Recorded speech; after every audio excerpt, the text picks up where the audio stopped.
¿Alguna vez te has preguntado por qué Dios elegiría a un profeta que huiría de su misión? La historia de Jonás esconde una verdad sorprendente que todo creyente necesita descubrir. Prepárate para un viaje que sacudirá tus convicciones y revelará el corazón de Dios de una manera que nunca imaginaste. La historia de Jonás no es solo un cuento infantil sobre un hombre y un pez. Es un espejo que refleja nuestras propias actitudes, prejuicios y resistencias a la voluntad de Dios. Entender el secreto de Jonás puede revolucionar tu comprensión sobre el amor divino, el perdón y tu propia misión como seguidor de Cristo. El llamado indeseado. Imagínate viviendo en Israel hace casi 3000 años. El reino está dividido, las tensiones políticas están en su punto máximo y del otro lado de la frontera crece una superpotencia conocida por su brutalidad, Asiria. Es en este escenario donde encontramos a Jonás, hijo de Amitai, un profeta del Señor. Un día la palabra de Dios viene a Jonás: levántate y ve a la gran ciudad de Nínive, y proclama contra ella, porque su maldad ha subido hasta mí. Jonás 1:2. Parece una misión simple, ¿verdad? Pero para Jonás era como si Dios estuviera pidiendo lo imposible. Nínive no era solo la capital de Asiria, era el símbolo de todo lo que Israel temía y odiaba. Los asirios eran conocidos por su crueldad sin límites. No solo conquistaban ciudades, las obliteraban. Relatos históricos describen cómo apilaban las cabezas decapitadas de sus enemigos en pirámides como trofeos de guerra. Los prisioneros eran desollados vivos, y sus pieles eran colgadas en las murallas de las ciudades como una advertencia macabra. Para Jonás, ir a Nínive no era solo peligroso, era impensable. ¿Cómo podría él, un hebreo, un adorador del Dios verdadero, predicar a aquellos bárbaros? ¿Y por qué debería?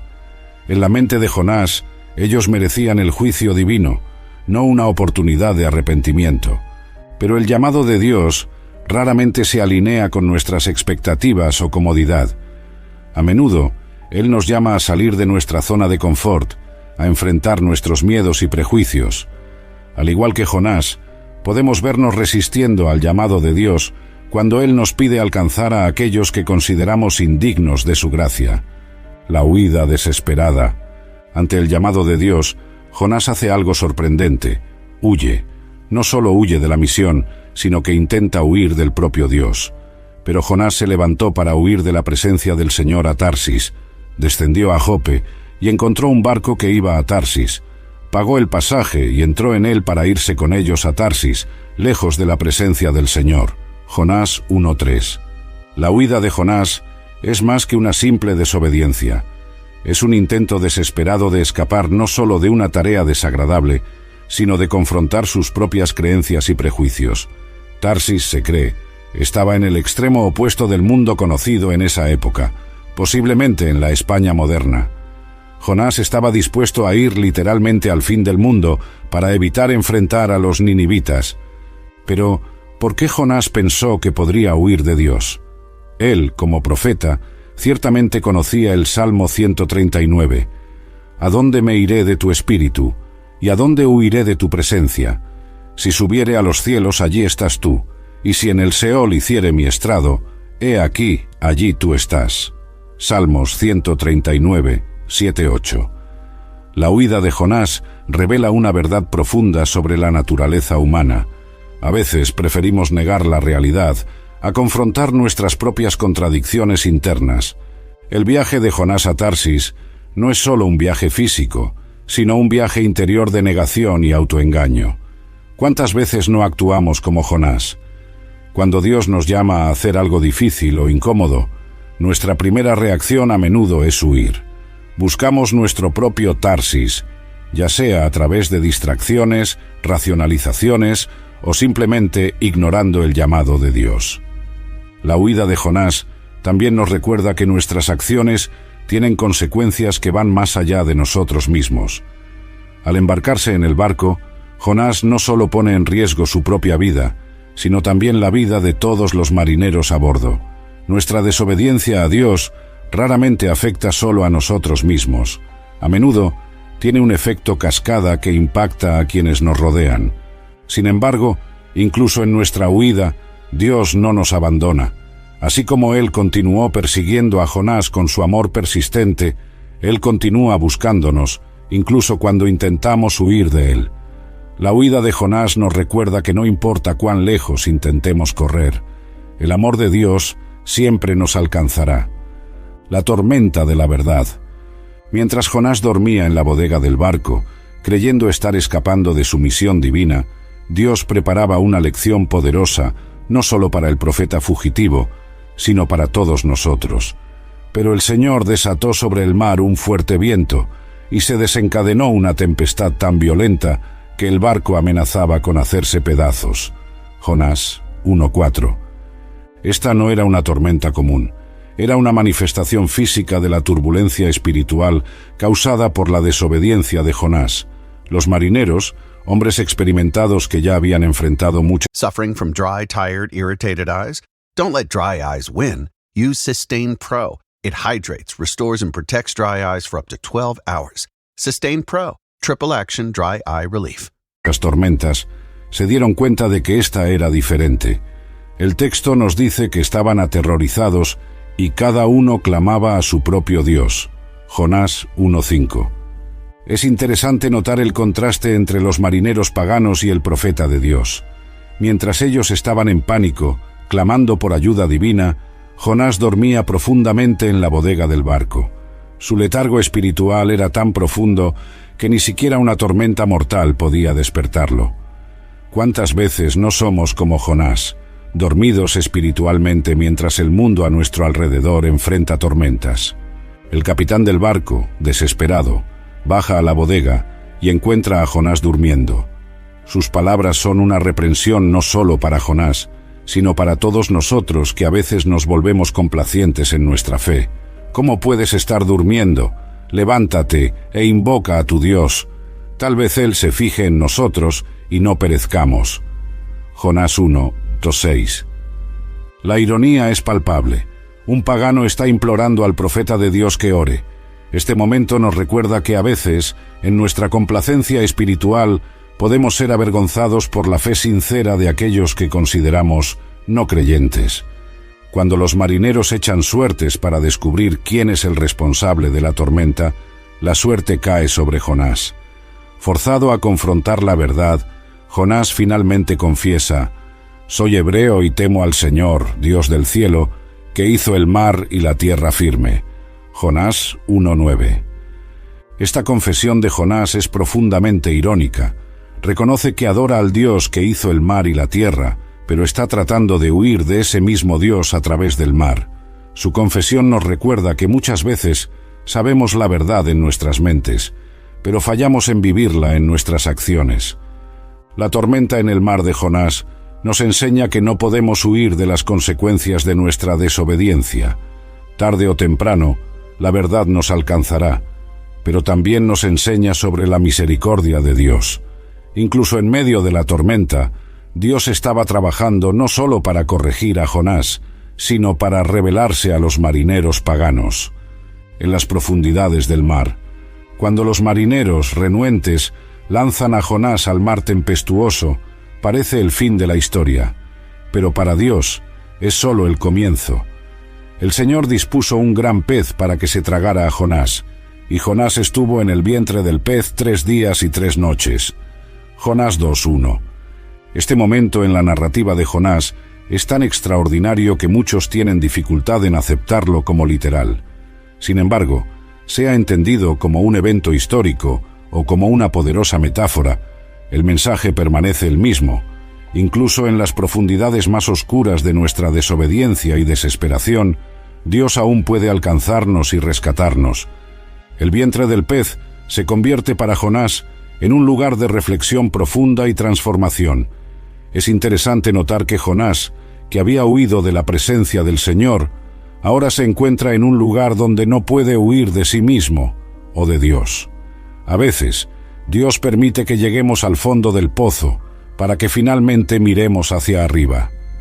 La oración de Jonás desde el vientre del pez, Jonás 2:9, es una bella expresión de arrepentimiento y gratitud. Reconoce su necedad al huir de Dios y agradece por el rescate divino.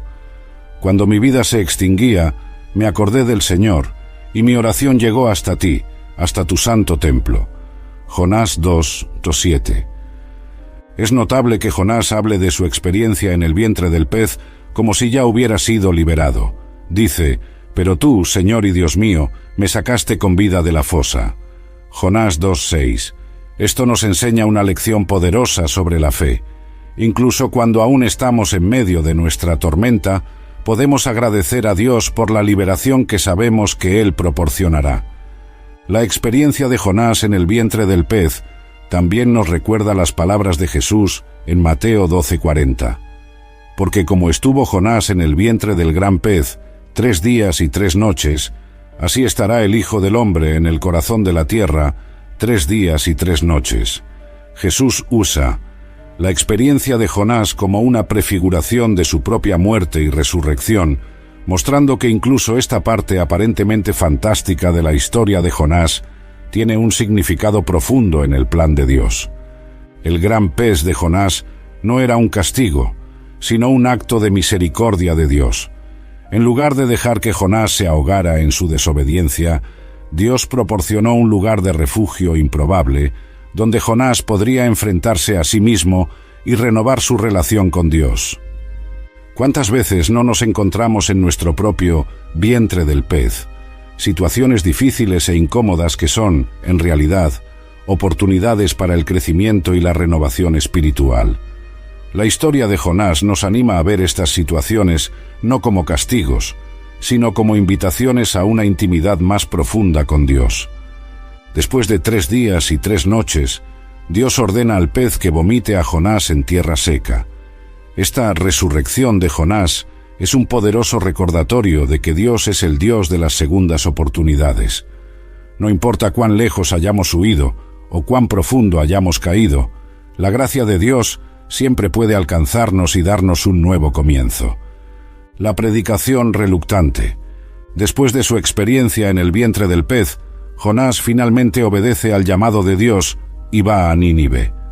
La palabra del Señor vino por segunda vez a Jonás: «Levántate y ve a la gran ciudad de Nínive, y proclama en ella el mensaje que yo te diré». Jonás se levantó y fue a Nínive, conforme a la palabra del Señor.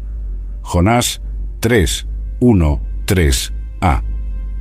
Es importante notar que Dios le da a Jonás una segunda oportunidad. Esto nos recuerda que Dios es paciente y misericordioso, no solo con aquellos a quienes enviamos a predicar, sino también con nosotros, sus mensajeros imperfectos. Jonás entra en la ciudad y comienza a predicar un mensaje simple y directo.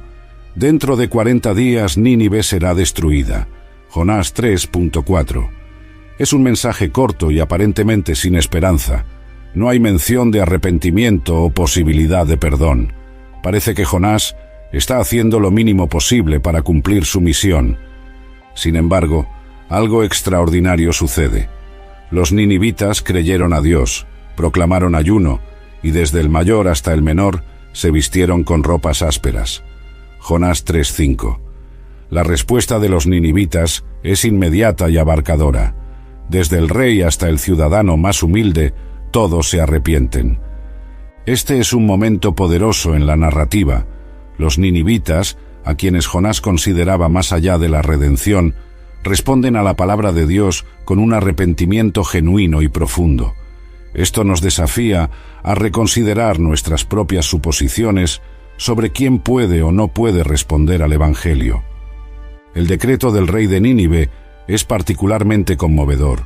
Por decreto del rey y de sus nobles, que ningún hombre ni animal, ni ganado ni ovejas, prueben cosa alguna, no coman ni beban agua, que se cubran de cilicio hombres y animales, y clamen a Dios con todas sus fuerzas, que cada uno se convierta de su mal camino y de la violencia que hay en sus manos. Quizá Dios desista y se arrepienta, y se aparte del ardor de su ira, y no perezcamos. Jonás 3:7-9. Este decreto revela varias cosas importantes.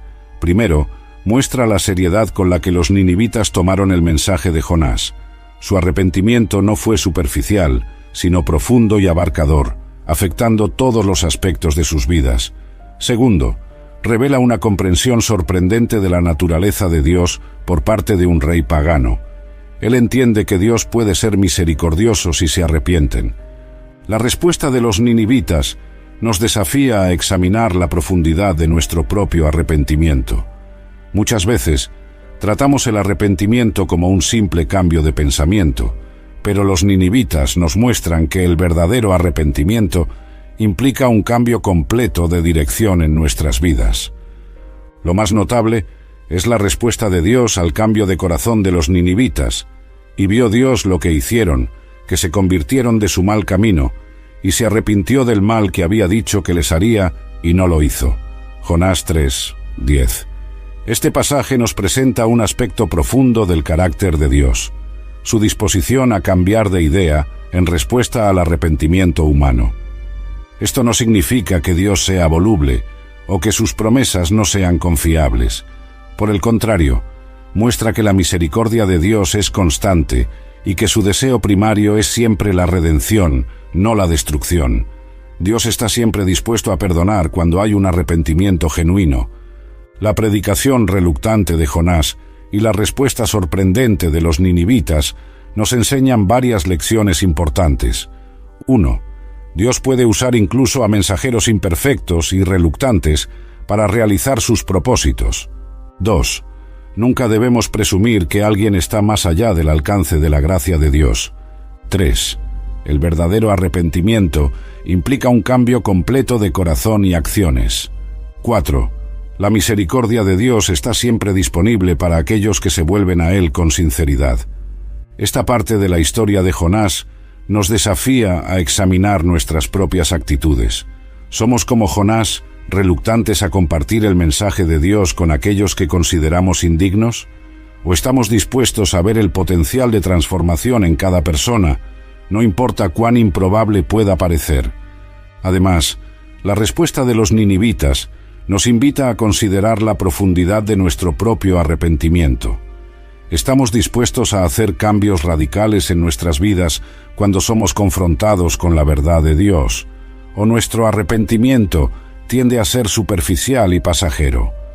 Por último, la misericordia de Dios para con Nínive nos recuerda que su amor y compasión se extienden a todos, incluso a aquellos que consideramos nuestros peores enemigos.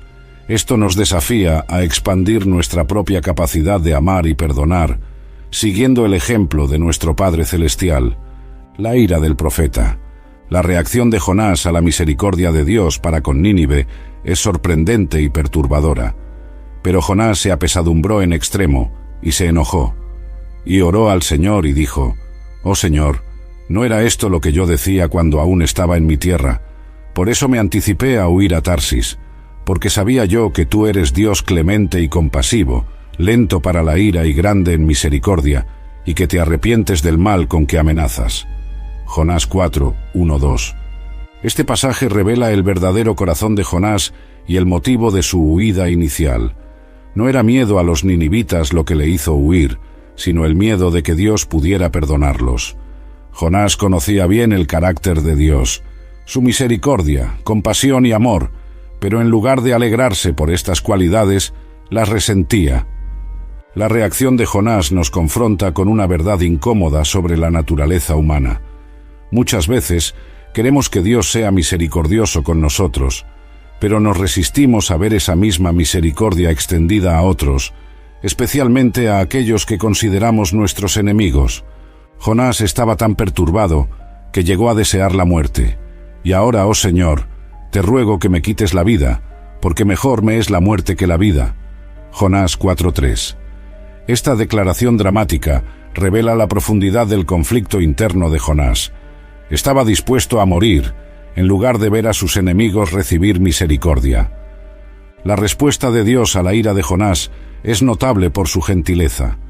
En lugar de reprender duramente a su profeta petulante, Dios hace una pregunta simple: ¿tienes tú razón para enojarte tanto? Jonás 4:4. Esta pregunta invita a Jonás y a nosotros a examinar las raíces de nuestra ira y resentimiento. Jonás, aún esperando que Dios cambiara de opinión y destruyera Nínive, sale de la ciudad y se hace una cabaña, esperando ver qué sucedería. Es en este punto que Dios prepara una lección objeto para Jonás. Entonces, el Señor Dios dispuso una planta, la cual creció sobre Jonás para que hiciera sombra sobre su cabeza y lo librara de su malestar. Y Jonás se alegró grandemente por la planta. Pero al día siguiente, al amanecer, Dios dispuso que un gusano atacara la planta, y ésta se secó. Y aconteció que cuando el sol calentó, Dios dispuso un viento solano sofocante, y el sol hirió la cabeza de Jonás, de modo que se fatigaba y deseaba morirse, diciendo: «Mejor me es morir que vivir». Jonás 4, 6, 8. Esta secuencia de eventos, la planta que crece, el gusano que la destruye, el viento abrasador, sirve como una parábola viva para Jonás. Dios usa esta experiencia para revelar a Jonás y a nosotros algunas verdades profundas. 1. Nuestra perspectiva es frecuentemente limitada y egoísta. Jonás se preocupó más por su propia comodidad, la planta, que por el destino de una ciudad entera. 2. Muchas veces valoramos cosas triviales, como una planta, más que las cosas que realmente importan para Dios, como la vida de las personas. 3. Nuestra ira y resentimiento muchas veces provienen de un sentido distorsionado de justicia y derechos. Dios entonces lleva el punto principal a casa.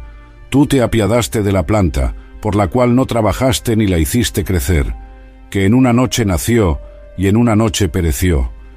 Y no tendré yo piedad de Nínive, aquella gran ciudad donde hay más de 120.000 personas que no saben discernir entre su mano derecha y su mano izquierda, y muchos animales. Jonás 4, 10, 11. Esta conclusión poderosa de la historia de Jonás nos desafía a ver las cosas desde la perspectiva de Dios. Mientras nos preocupamos por nuestra propia comodidad y derechos, Dios se preocupa por la redención de todos los pueblos, incluso aquellos que consideramos indignos. La historia de Jonás termina con esta pregunta retórica de Dios, dejándonos para reflexionar sobre nuestras propias actitudes. ¿Somos como Jonás, resentidos con la misericordia de Dios hacia los demás, o estamos dispuestos a abrazar el corazón compasivo de Dios por todas las personas? Esta narrativa nos invita a examinar nuestros propios corazones, a confrontar nuestros prejuicios y resentimientos y a alinear nuestras actitudes con el corazón misericordioso de Dios. Nos desafía a ver a cada persona, no importa cuán perdida o enemiga pueda parecer, como alguien por quien Cristo murió y a quien Dios desea redimir. El corazón de Dios revelado. La historia de Jonás, en su conclusión, nos ofrece una visión profunda del corazón de Dios. A través del contraste entre la actitud de Jonás y la compasión divina, somos invitados a contemplar la vastedad del amor de Dios, que trasciende nuestras expectativas y prejuicios humanos. Dios revela su corazón de diversas maneras a lo largo de la narrativa. Primero, vemos su persistencia en perseguir a Jonás, no para castigarlo, sino para redirigirlo a su misión. Esto nos recuerda que Dios no se da por vencido fácilmente con nosotros, incluso cuando huimos de Él. Como está escrito en Lucas 15, 4, ¿qué hombre de vosotros, si tiene 100 ovejas y se le pierde una de ellas, no deja las 99 en el desierto y va tras la que se perdió hasta encontrarla? En segundo lugar, vemos la compasión de Dios por los ninivitas. A pesar de su maldad, Dios desea darles una oportunidad de arrepentimiento. Esto hace eco de las palabras de Ezequiel 33:11. Diles: vivo yo, dice el Señor Dios, que no quiero la muerte del impío, sino que se vuelva el impío de su camino, y que viva. Volveos, volveos de vuestros malos caminos, porque moriréis, oh casa de Israel. La paciencia de Dios con Jonás también es notable. Incluso cuando Jonás se enfurece por la misericordia divina, Dios no lo rechaza. En su lugar, Él gentilmente enseña a Jonás a través de la lección de la planta. Esto nos recuerda de 2 Pedro 3, 9. El Señor no retarda su promesa, según algunos la tienen por tardanza, sino que es paciente para con nosotros, no queriendo que ninguno perezca, sino que todos procedan al arrepentimiento. Finalmente, La preocupación de Dios por las más de 120.000 personas que no saben discernir entre su mano derecha y su izquierda, y muchos animales, revela su compasión abarcadora. Esto nos recuerda de Mateo 10, 29-31. ¿No se venden 2 pajarillos por un cuarto? Con todo, ni uno de ellos cae a tierra sin vuestro Padre, pues aún vuestros cabellos están todos contados. Así que no temáis, más valéis vosotros que muchos pajarillos. El corazón de Dios revelado en Jonás desafía nuestras nociones limitadas de justicia y misericordia. Mientras que muchas veces deseamos ver la justicia inmediata para aquellos que consideramos malos, Dios desea la redención. Esto no significa que Dios ignore el pecado. El mensaje de juicio para Nínive era real, pero su justicia siempre está temperada con misericordia. Esta revelación del corazón de Dios nos invita a expandir nuestra propia capacidad de amar y perdonar, como Jesús nos enseña en Mateo 5:44-45. Pero yo os digo, amad a vuestros enemigos, bendecid a los que os maldicen, haced bien a los que os aborrecen, y orad por los que os ultrajan y os persiguen, para que seáis hijos de vuestro Padre, que está en los cielos, que hace salir su sol sobre malos y buenos, y que hace llover sobre justos e injustos. La historia de Jonás nos desafía a alinear nuestros corazones con el corazón de Dios. Somos llamados a ver a las personas como Dios las ve, no solo como pecadores merecedores de juicio, sino como potenciales receptores de su gracia y misericordia. La narrativa de Jonás sirve como un espejo para nuestra propia alma, reflejando nuestras actitudes, prejuicios y resistencias a la voluntad de Dios. Al examinar el viaje de Jonás, somos invitados a confrontar aspectos incómodos de nuestra propia espiritualidad. Primero, la huida de Jonás nos hace cuestionar de qué maneras intentamos huir de Dios en nuestras propias vidas. Tal vez no nos embarcamos en un barco a Tarsis, pero podemos refugiarnos en distracciones, racionalizaciones o incluso en una religiosidad superficial que evita el verdadero compromiso con Dios. Como está escrito en Hebreos 4:13, y no hay cosa creada que no sea manifiesta en su presencia. Antes bien, todas las cosas están desnudas y abiertas a los ojos de aquel a quien tenemos que dar cuenta.